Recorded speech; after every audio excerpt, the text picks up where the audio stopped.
Madagascar Information. Ratsy ny kalitaon'ny toeram-pampiofanana ho mpitsabo-panampy sy mpampivelona eto Madagasikara. Raha araky ny tarehimarika dia misy zato mahery izy ireo amin'izao fotoana izao, na ny ara-dalàna na tsy ara-dalàna. Mampanano sarotra ny mpianatra sy irairay aman-dreny ny misafidy izay lalam-piofanana ho arahan'ny ankizy. Ho an'ny ankamaroan'ireo mpianatra dia any amin'ny taona fahatelo vao fantatra fa diso taranja izy ireo ka lasa fanandramana ho azy ireo ny marary. Hitsaboana an'ilay hoe disvocation ka miditra amin'ity setra paramédical ity sy hitsaboana an'ilay hoe faratsiny tontolon'ny fanofanana paramédical eto Madagasikara. Voalohany amin'izany dia ilay antsoiny hoe programme d'orientation culturelle. I programme d'orientation culturelle io dia miainga amin'ny fampitanany amin'ny mpianatsika ny kolotsaina, ataoko hoe kolotsaina ny fahombiazana.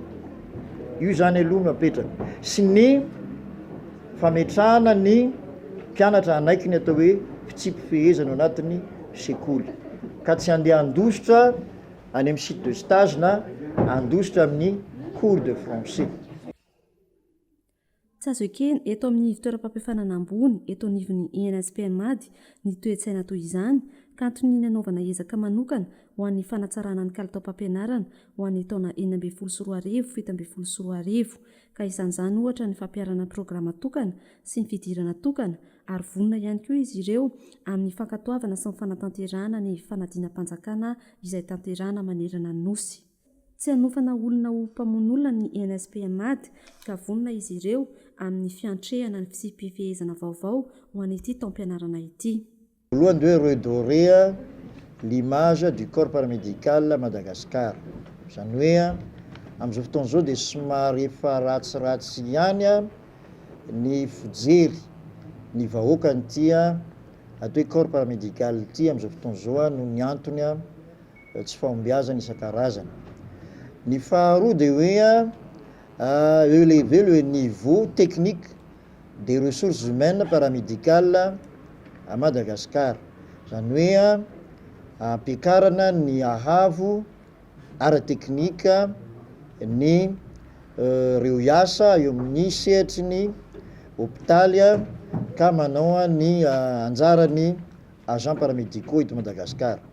Fa ny antony anankiray koa dia hoe assainir le système de formation paramédicale à Madagascar satria raha misy ny ataoko hoe anarchie na chaos na désordre eto Madagascar dia ny mahakasika indrindra n'ity école système de formation paramédicale ity satria Novelabelan'ny Flotale Général'ny INSP Mady androany, Andriamatora Razanadrakoto Albert, ny ireo antoka fito fanatsarana ny tontolon'ny fampianarana eto amin'ny INSP Mady, na dia azo lazaina aza fa sangana izy ireo satria nahatratratra any amin'ny 30,320 isanjato ny tahapaham-panadinana nandritry ny fifaninanana idirana ho mpiasan'ny fahasalamana ny taona 2024 2025.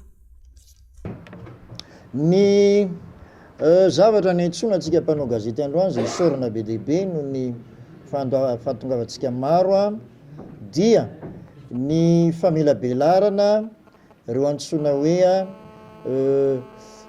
cet engagement pédagogique et éducatif du groupe INSP Mady 2015-2016. Ny tianao lazaina amin'izany dia hoe maka antoka eto anatin'ny tanindrazana sy ny vahoaka ny INSP Mady antoka fito anatsarana ny tontolon'ny fanofana sy ny fanabeazana eto Madagasikara. Ka ny voalohany amin'izany dia ny fanatsarana ny zava-bitany sekoly.